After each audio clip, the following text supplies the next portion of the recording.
नमस्कार, बधिरों के लिए खबरों के इस विशेष बुलेटिन में आप सभी का स्वागत है। इस बुलेटिन में अब तक की ताजा और अहम खबरों के साथ मैं हूं मानसा मलिक और खबरों को पेश करेंगी रजनी कालरा। भिवानी के बामला गांव में पूर्व सैनिक रामकिशन का अंतिम संस्कार किया गया। अंतिम संस्कार के वक्त कांग्रेस उपाध्यक्ष राहुल गांधी मौजूद थे। दिल्ली के सीएम अरविंद केजरीवाल भी रामकिशन की अंतिम यात्रा के वक्त मौजूद थे। रामकिशन की पोस्टमार्टम रिपोर्ट भी सामने आ गई है। दिल्ली पुलिस के मुताबिक रामकिशन ने जहर खाकर आत्महत्या की थी। दिल्ली पुलिस रामकिशन के 3 साथियों की दोबारा पूछताछ कर सकती है। दिल्ली सरकार ने रामकिशन के परिवार को 1 करोड़ के मुआवजे का ऐलान किया है। ओआरओपी पर रक्षा मंत्री ने कहा है कि तकनीकी दिक्कत के चलते 1 लाख सैनिकों तक इसका फायदा नहीं पहुंच पाया है, लेकिन जल्दी ही इसको सुलझा लिया जाएगा। आपके इंफॉर्मेशन के लिए मैं बोल रहा हूँ कि केवल अभी 1 लाख लोगों को इसका पूरा बेनिफिट मिलना बाकी है और उसमें थोड़ी टेक्निकल पेपर की डिफ़िकल्टी है। वो सब पूरी अगले 1-2 महीने में हम ख़त्म करेंगे। रामकिशन के सहयोगी ने आरोप लगाया है कि रामकिशन ने खुदकुशी नहीं की है। उनका कहना है कि रामकिशन को खुदकुशी के लिए उकसाया गया।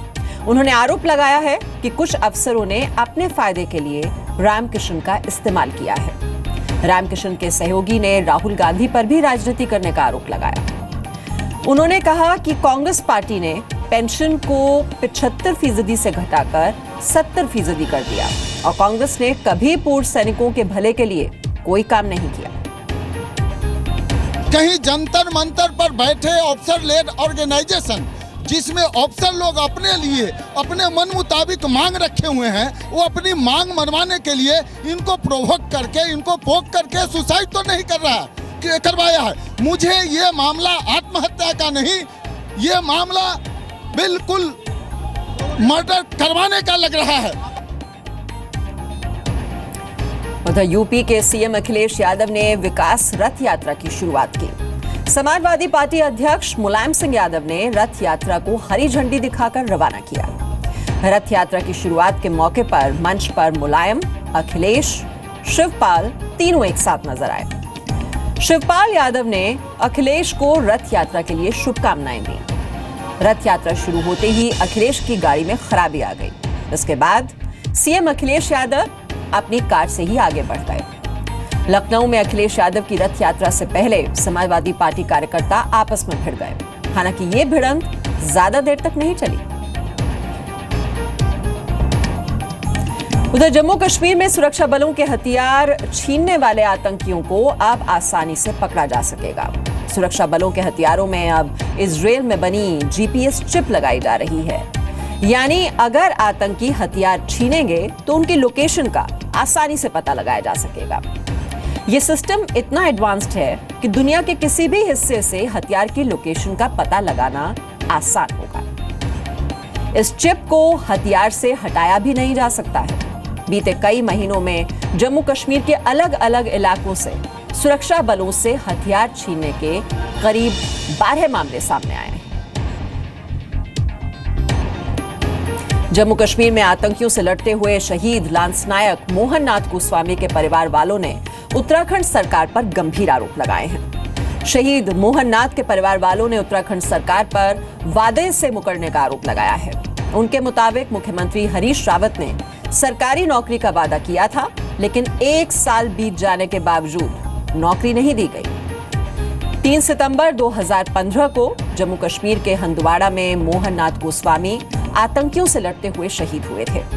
शहीद होने से पहले मोहन नाथ गोस्वामी ने 10 आतंकियों को मार गिराया था। दिल्ली और आसपास धुंध खतरनाक होती जा रही है। आज यमुना एक्सप्रेसवे पर धुंध की वजह से 20 गाड़ियां आपस में टकरा गईं। हादसे में कई लोग घायल हो गए, लेकिन किसी की जान नहीं गई। ये टक्कर इतनी जोरदार थी कि घायल गाड़ियों में फंस गए और उन्हें मुश्किल से बाहर निकाला जा सका। धुंध की वजह से हरियाणा के रोहतक में नेशनल हाईवे 10 पर भी कई गाड़ियों की टक्कर हो गई। इस टक्कर की वजह से हाईवे पर लंबा जाम लग गया। हालांकि दोनों जगहों पर किसी की जान नहीं गई है।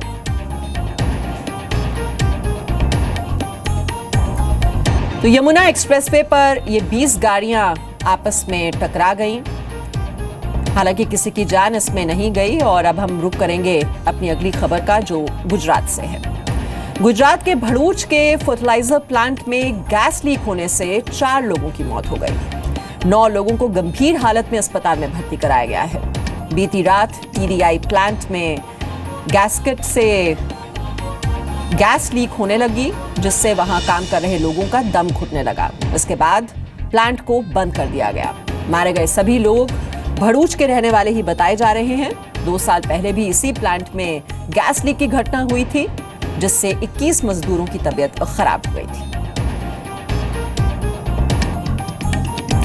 चेन्नई में खतरनाक घोषित की गई एक इमारत को विस्फोट से गिरा दिया गया। साल 2014 में अंडर कंस्ट्रक्शन की 2 रिहायशी इमारतों में एक गिर गई थी। इस हादसे में 61 लोगों की मौत हो गई थी। मौलीवक्कम इलाके में इमारत का जो हिस्सा गिरा वो भी 11 फ्लोर का ही था। इसके बाद इस इमारत को असुरक्षित घोषित कर दिया गया था, जिसे कल रात धमाका कर उड़ा दिया गया। पूरी तरह से नियंत्रित विस्फोट में 11 सेकंड में ये इमारत पूरी तरह से नष्ट हो गई। बिल्डिंग को गिराने से पहले आसपास के इलाके को खाली करा दिया गया था।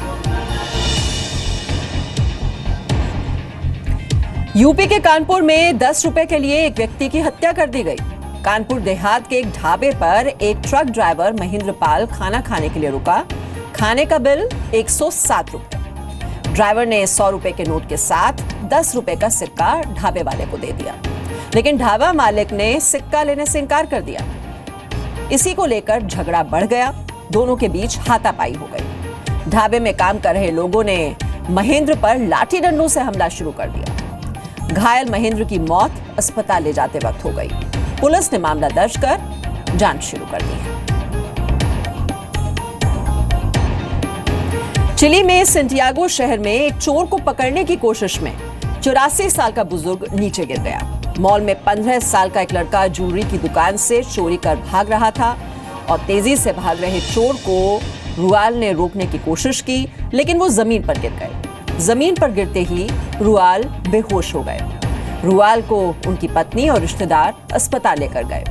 बाद में पुलिस ने जुवेनाइल चोर को पकड़ लिया। पुलिस के मुताबिक आरोपी लड़के की मां ने ही उसे दुकान में भेजा था।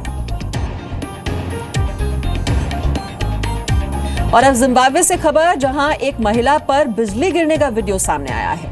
इस वीडियो में एक महिला छाता लेकर एक बड़े पेड़ के पास से जा रही थी और अचानक उस पर तेज रोशनी के साथ बिजली गिर जाती है। इस हादसे में महिला कुछ देर के लिए उस जगह पर गिरी रहती है, लेकिन थोड़ी ही देर में वो उठकर बैठ जाती है। ये पूरी घटना वहां लगे एक CCTV कैमरे में रिकॉर्ड हुई। हादसे में बची महिला ने इसे एक चमत्कार बताया। तो आज की खबरों में फिलहाल इतना ही। कल फिर हाजिर होंगे इसी वक्त आपके लिए और ताजा खबरें लेकर।